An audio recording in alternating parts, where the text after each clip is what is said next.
Hello tout le monde, c'est Frit et aujourd'hui on se retrouve les amis pour une toute nouvelle vidéo et ça va reparler Squid Game car on va pouvoir faire une vidéo assez sympa. Est-ce que vous vous rappelez un petit peu de mes vidéos genre les choses pas logiques? Il y a eu les choses pas logiques dans les dessins animés, il y a eu les choses pas logiques dans les animés. Et bah ici on va faire un épisode dédié à Squid Game, ça va être les choses pas logiques dans Squid Game. En fait on va découvrir une page qui regroupe pas mal de petites choses qui sont pas très logiques en fait dans Squid Game et je trouve ça grave intéressant. Car vous savez, j'aime un peu beaucoup Squid Game. C'est vrai que entre les maps Roblox, entre les vidéos Squid Game sur cette chaîne-ci, j'aime beaucoup Squid Game. Mais est-ce qu'on peut m'en vouloir? Non, je pense pas. Vraiment très nombreux et nombreuses à apprécier Squid Game. Si attention, les plus jeunes, n'allez pas voir la série parce que voilà, il faut un certain âge quand même pour regarder cette série. D'ailleurs, je crois que c'est 10 ans minimum et encore 10 ans, c'est très jeune pour regarder Squid Game. Donc, il y a des enfants, ils deviennent fous avec ça. Vraiment, genre, ils se frappent, ils jouent à la récré et tout, ils font les jeux et ils se frappent. Enfin, c'est n'importe quoi. Mais là, ici, on n'est pas là pour parler de négatif.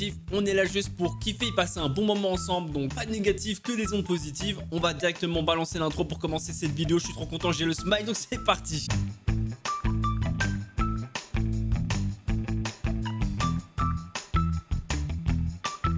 Avant de commencer, si jamais, voilà, vous le savez, mais il y a de grosses chances qu'il y ait du gros spoil sa mère dans les vidéos. Donc pour ceux qui n'ont pas vu la série, évitez de regarder la vidéo du coup, on sait jamais. Mais on commence avec une première chose, les travailleurs sont pour la plupart trop obéissants. C'est vrai que les gardes dans Squid Game, bah, on peut voir que même s'ils sont gardes, bah, on sent directement qu'ils sont sous les ordres de quelqu'un ultra carré, ultra obéissant. C'est genre discipline militaire, voire même encore plus, tu vois, c'est n'importe quoi. Squid Game est dirigé non seulement par un hôte mystérieux, mais aussi par plusieurs travailleurs vêtus de tenues roses et de masques qui leur couvrent le visage. Il est révélé que les symboles sur leur masque font référence à leur classement parmi les travailleurs. On avait vu ça dans la vidéo des choses que vous saviez pas. Ça fait un petit peu en mode comme les fourmis. Ils ont des sortes de rôles, etc.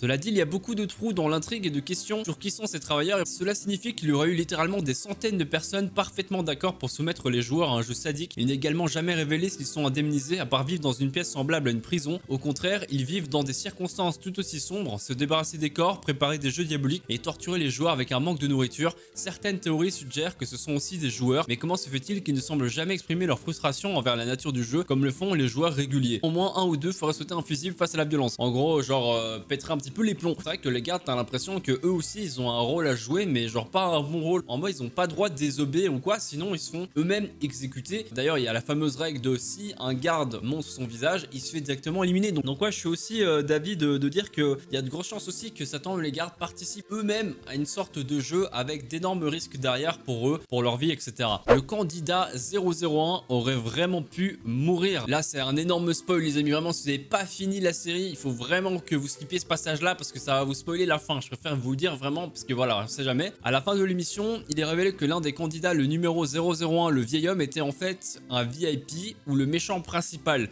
Il a choisi de rejoindre les joueurs parce qu'il s'ennuyait complètement. Pourtant, il avait une tumeur au cerveau et une mauvaise santé, ce qui a notamment affecté sa capacité à jouer. Il aurait vraiment pu mourir dans certains des jeux, en particulier dans le tir à la corde. Il aurait pu être poignardé pendant l'émeute. Son cri de peur pendant la scène d'émeute apparaît comme un moment d'humanité dans le jeu, mais est déprécié plus tard lorsqu'il est découvert que l'autre protégeait simplement le méchant principal. Sa mort aurait été un VIP ou un vieux riche en moins finançant le jeu télévisé. Sa participation était plutôt myope et la plupart du temps manifestement injuste. C'est vrai qu'en fait la chose pas logique là-dedans, c'est que le vieil homme, il aurait quand même pu crever en fait à tout moment parce que comme ils le disent en gros, il aurait pu mourir dans le tir à la corde. Au final, ils auraient pu le perdre malgré la technique, tout ça, ils auraient pu perdre, du coup il serait mort. Il aurait aussi pu être poignardé pendant l'émeute et ça c'est vrai, il aurait clairement pu se faire buter parce que c'est pas parce qu'il a été se cacher en haut et qu'il a crié hein, arrêtez que au final il aurait pas pu se faire tuer avant qu'il aille se planquer, etc. et que ça s'arrête, tu vois. Donc il y avait aussi de grosses chances qu'il meure à ce moment-là. Ça veut dire que c'est une chose pas très logique.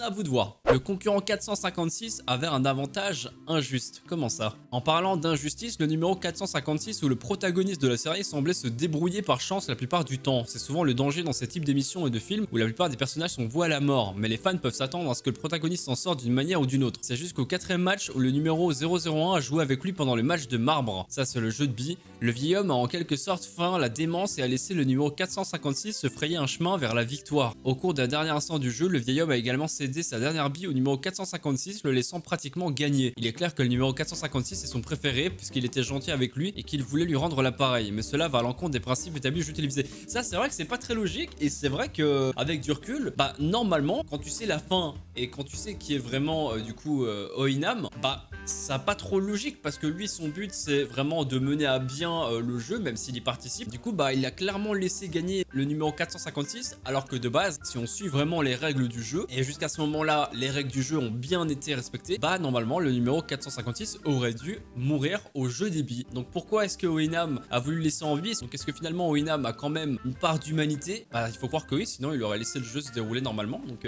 ouais, c'est vrai qu'il a eu beaucoup de chance. C'est vrai que maintenant que je fais attention à ça, il a eu énormément de chance, en fait. Comment personne n'a découvert le jeu maintenant? Ah, ça, c'est pas faux. Cette partie de l'intrigue est peut-être sujette à débat, mais elle mérite toujours d'être évoquée. Au cours de l'enquête de Juno, il a été révélé que le jeu durait depuis des années. Comment personne ne s'est-il demandé pourquoi un tas de personnes disparaissaient chaque année et que leurs corps ne sont jamais retrouvés? De plus, personne n'a remarqué ces camionnettes ramasser des gens dans la rue ou un mystérieux ferry avec des gens armés en costume rose. Ça, c'est vrai que moi-même dans la série, je me suis dit, mais tiens, comment est-ce qu'ils font pour pas se faire cramer? Parce que c'est vrai qu'au final, c'est pas parce que tu vas chercher les gens le soir ou dans la nuit, bah que t'as personne dans la ville, tu vois, donc c'est quand même assez étrange. Donc c'est vrai que c'est quand même bizarre que pendant toutes ces années, personne, avant du coup le fameux flic, puisse savoir ce qui se passait en fait. Il y a quelques défenses à ces questions. La Corée du Sud a un taux de suicide incroyablement élevé et comme de nombreux joueurs sont endettés, les familles pourraient être tentées de croire que ce sont simplement ah ouais ok. Pourtant il est peu probable qu'autant de familles n'enquêtent même pas sur la disparition ou la mort d'un membre de leur famille disparu. Juno fait figure d'exception et il y en a peut-être d'autres comme lui, mais la série donne l'impression qu'aucun autre effort n'a été fait pour découvrir le jeu. C'est vrai que ça donne un peu cette impression là, ouais. Chercher son frère etc.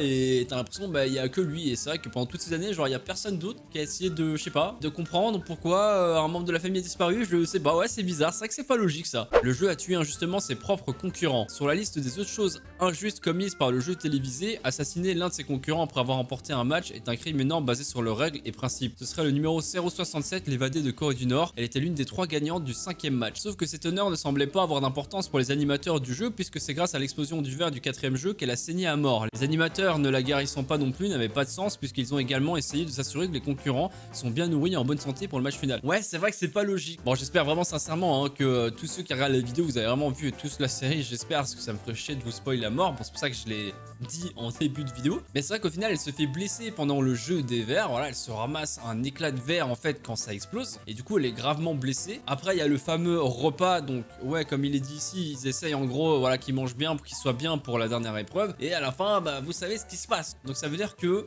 en gros, ils ont considéré la mort du numéro 67 à cause du jeu de verre en fait, et pas à cause d'un crime. Mais d'un côté, c'est pas logique, c'est bizarre quand même. C'est pas censé être dans les règles du jeu, tu vois. Il y a quand même eu un meurtre, donc c'est, je sais pas, c'est bizarre. Qui est devenu l'un des VIP. Au cours du 4e match, l'un des anciens VIP lubriques a proposé à l'agent d'infiltration Wang Juno de, bon, voilà, obligé mais assommer et blesser le VIP afin de sortir de la situation, révélant son identité et faisant exploser sa couverture. Ça, on se rappelle pour ceux qui ont vu. Par la suite, le VIP manquait à l'appel pour le 6e visionnage du match. Les autres VIP n'ont-ils pas posé de questions sur cette faille de sécurité? D'ailleurs, qui est devenu l'Edit VIP? Sûrement quelqu'un frappant un riche bailleur de fonds pour le jeu télévisé aurait soulevé un scandale et des problèmes de sécurité. Cet événement n'était pas exactement une perturbation mineure. C'est vrai qu'au final, ils s'en battent les couilles, genre ils se sont pas demandé tiens, où est-ce qu'il est? Tiens, c'est vrai qu'il s'est passé une grosse dinguerie. C'est chelou. Non, non, genre à mon avis, ils s'en battaient les couilles. Peut-être qu'ils l'aimait pas, tu vois. Ils se sont dit, wow, qu'il est là ou pas là, au final, on s'en fout, tu vois. C'est pas ce qui se passe dans la tête des VIP. De base, il faut être complètement taré pour aimer voir les gens mourir en fait. Donc à partir de là, frère, je crois qu'il faut pas trop chercher à comprendre. La mère de Sang-woo vient d'accepter un orphelin nord-coréen. Après le match, le numéro 456 a respecté les dernières volontés de ses amis et a pris soin de leur famille. Eh bien, pris soin est un mot généreux puisqu'il a simplement déposé le frère orphelin du numéro 67 à la mère du numéro 218 comme si cela suffisait comme consolation pour son fils disparu et mort. Bah ouais, de ouf. De plus, la mère de Sang-woo du numéro 218 aurait posé plus de questions ou au moins interviewé l'arc. Découvrir qu'il vient de Corée du Nord n'est probablement pas de bon augure pour le gamin. Il est également invraisemblable de croire qu'une mère en deuil accepterait simplement une autre responsabilité puisqu'elle est probablement encore occupée à s'inquiéter des crimes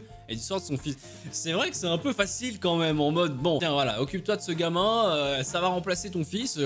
C'est vrai que c'est pas très logique pour le coup. Sur le moment quand j'avais visionné la scène je m'étais pas forcément posé de questions mais c'est vrai que maintenant avec du recul on peut se dire que ouais c'est un peu trop facile quand même genre et la mère en mode elle passe à autre chose trop facilement genre trop rapidement. C'est bizarre. Comment un gagnant du jeu est-il devenu un hôte? Une autre chose qui est difficile à digérer ou qui n'a pas été expliquée de manière crédible était l'hôte.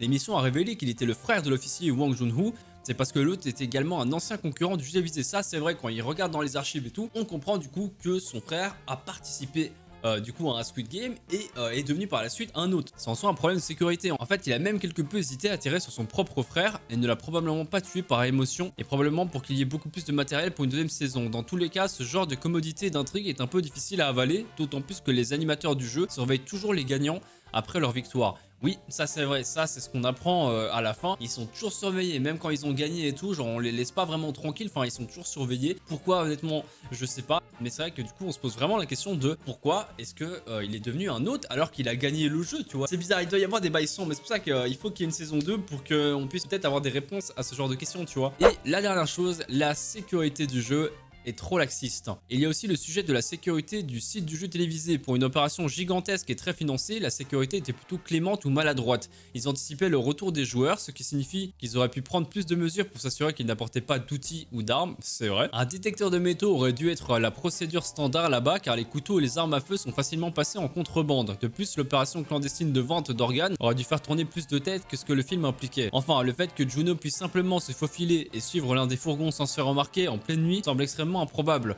mais personne ne l'a remarqué sauf filer dans la voiture et sur le ferry. Sa présence parmi les ouvriers est également remarquée bien trop tard. C'est vrai que ça, par contre, sur le moment, je me suis dit, comment est-ce que c'est possible qu'il arrive à s'infiltrer comme ça de manière aussi simple? Et ça rejoint un petit peu les bails de tout à l'heure en mode, pourquoi est-ce que du coup personne n'avait découvert avant ça l'existence du Squid Game alors qu'au final la sécurité est aussi pétée, tu vois, genre ça qui est trop bizarre. À la limite, si la sécurité était vraiment abusée de ouf, bah on pourrait se dire que personne n'a réussi à découvrir ou personne n'a réussi à sortir vivant, ou alors que personne n'a su revenir vivant pour parler du Squid Game, tu vois. Donc ouais, pas mal de petites choses pas très logiques, mais bon, dans chaque série je pense qu'il y a des choses pas logiques. En tout cas, c'était cool de faire un épisode des choses pas logiques sur Squid Game. En vrai, moi j'espère vraiment qu'il y aura une saison 2. Je pense qu'on espère vraiment tous et toutes une saison 2, mais à voir si ça va se faire ou pas. Je me dis que bon, c'est tellement populaire qu'ils se disent rien que ne fût-ce que pour l'argent, tu vois, ils vont peut-être se dire allez, une petite saison 2, tu vois, mais on verra, de toute façon on verra. Mais bref les amis, j'espère en tout cas que cette petite vidéo des choses pas logiques de Squid Game vous a plu. Si c'est le cas, vous pouvez me le montrer en likant, en commentant bien évidemment, mais surtout en t'abonnant à la chaîne avant de partir, comme ça tu rates pas les prochaines vidéos. C'était votre Fruit, je vous dis prenez soin de vous, portez-vous bien, ciao ciao.